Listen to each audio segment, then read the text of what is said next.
My name is Will Grant. I'm the BBC correspondent in Havana, Cuba.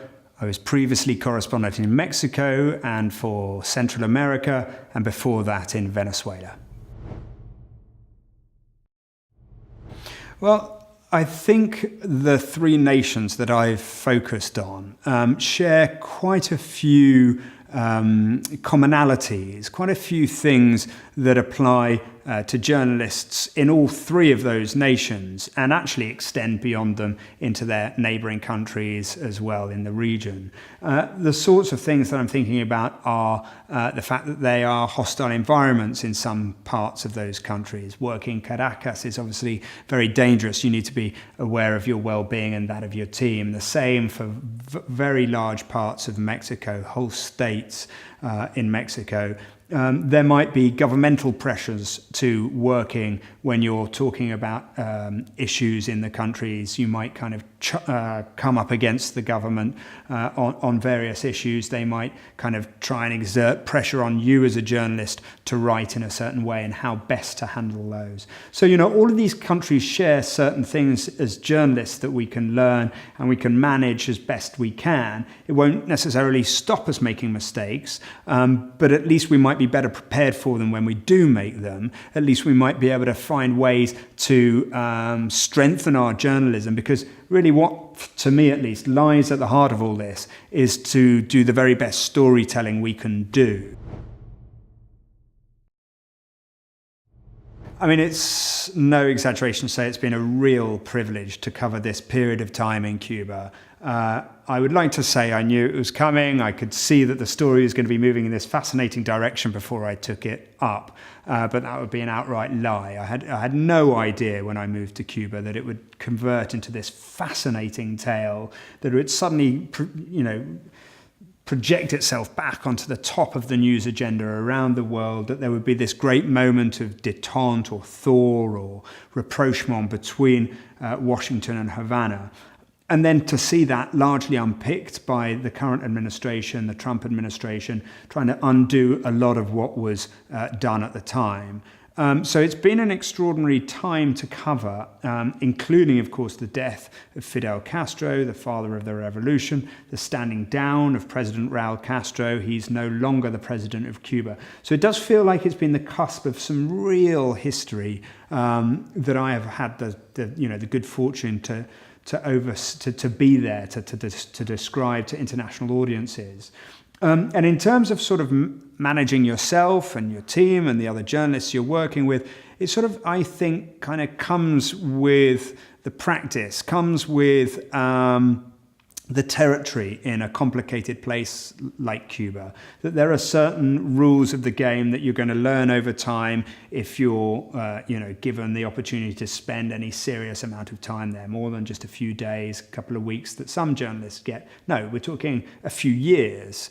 And in that time, you're going to learn as you go about, the ways to best tell stories, about how to, for a big historic moment like that, bring it to life to audiences, so that it's not, at least to me, about this big institutional moments between, a president and a president. No, but it's kind of about why that matters to ordinary Cubans, why it needs to matter to ordinary Americans as well. Why should somebody in, Florida, people know the relationship, but why should they care in Iowa? Why should they care in the UK? So, it becomes quite a challenge to work out where those stories are around this big event, and to best sort of bring them out, lift them up, and kind of, show them as strongly as you can through the characters, through the people themselves and their life experiences.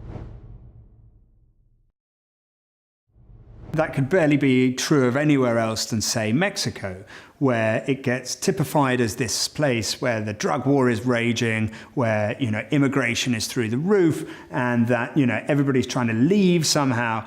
Well, when you're there and you're living in Mexico City and you see how, young people are creating dynamic new industries, are trying their best, are challenging kind of given norms, are trying to set up interesting cinema and design and art and fashion.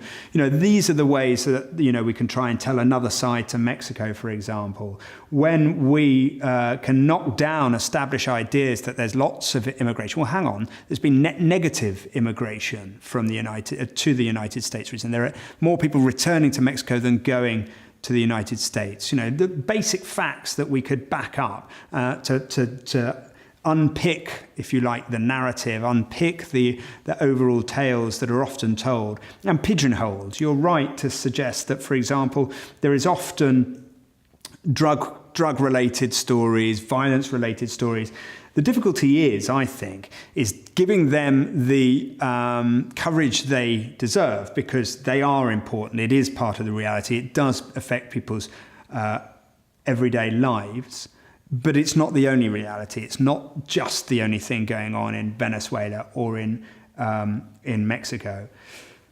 It's a hard one to get right, and I think we all kind of often get it wrong at times, because the news agenda is pushed by what editors are often interested in, and sometimes they're interested in specific takes on a country.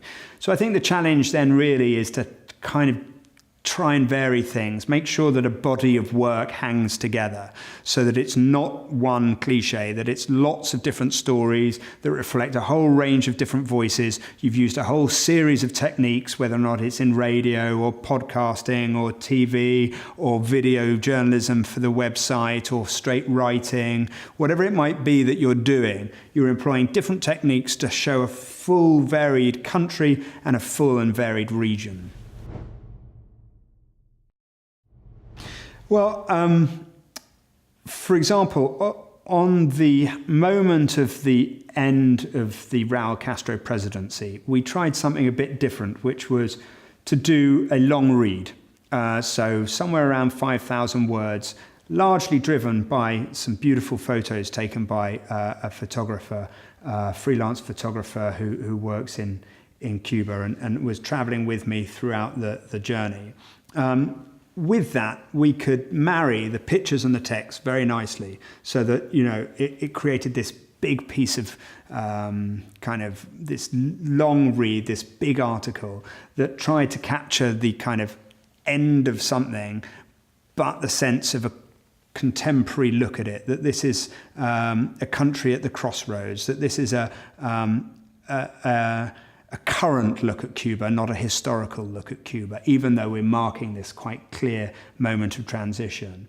And by doing that, we could then do lots of interesting spin-offs of two or three pieces of television that ran on separate days on one particular strand of BBC World News. Or we put several bits of radio on domestic coverage in the UK.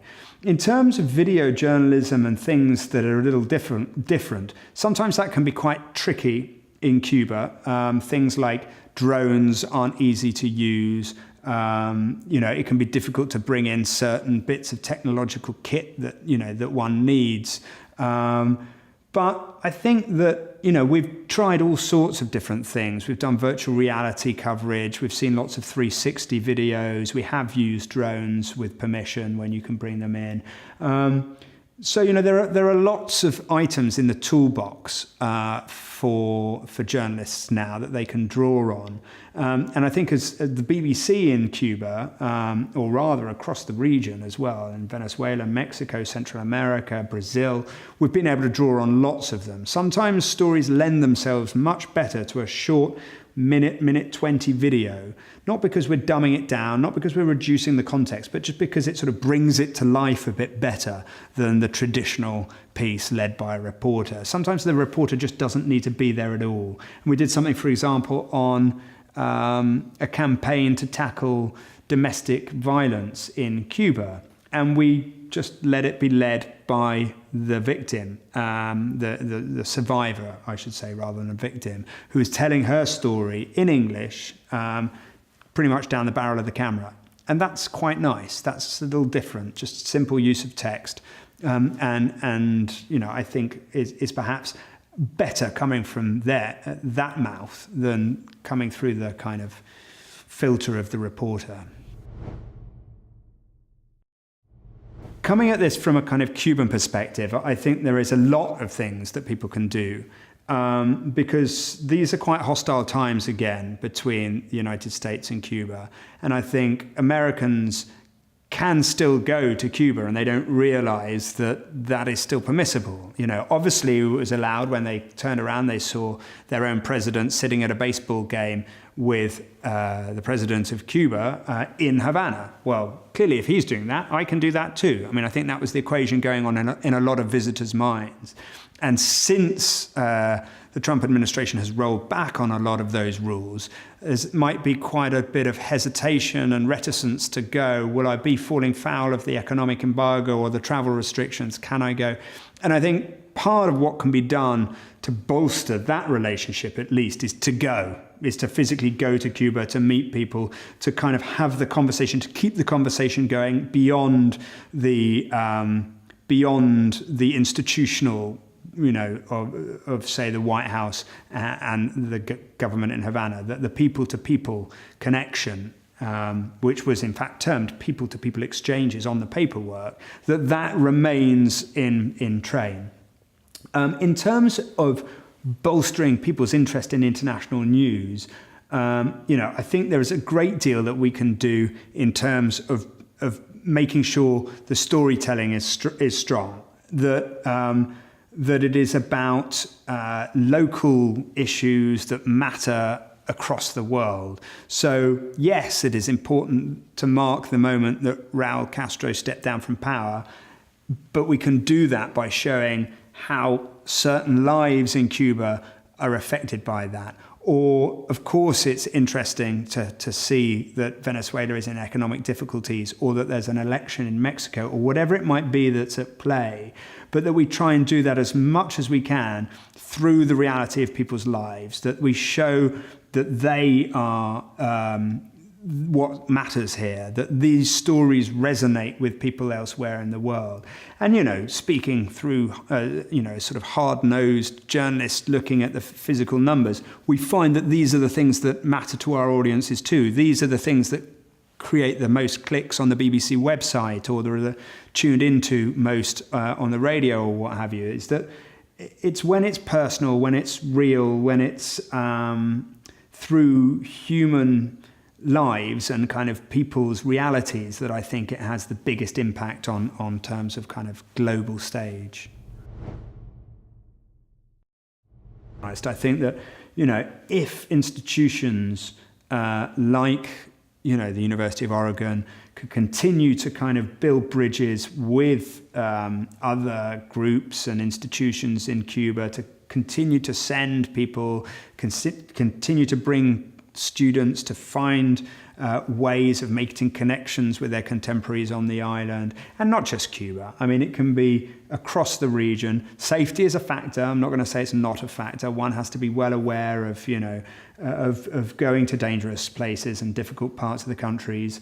But, there are swathes of places that journalists can go, do interesting work, can learn and exchange ideas. And, I think as it were, the battle lines have been drawn between kind of administrations around the world and journalism, and that there is a lot of hostility on both sides, that there is only more need to continue to kind of keep that global conversation going, to kind of continue to travel, to continue to understand Latin America, which is, all too often, as you said at the start, been typified, homogenized as these bad stories, as this place of drugs and violence and so on, depressing, heavy stories. They are part of the reality, but also its breathtaking beauty, its environmental stories, its cultural, cultural impact, and people doing things against the odds. There's inspirational stories down there. There are real kind of beautiful and very, very important tales that can be told. And the more that I think journalists are interested to kind of investigate those, or to kind of build relationships with other institutions or other families or whatever it might be, then the better it is for kind of both sides of that equation.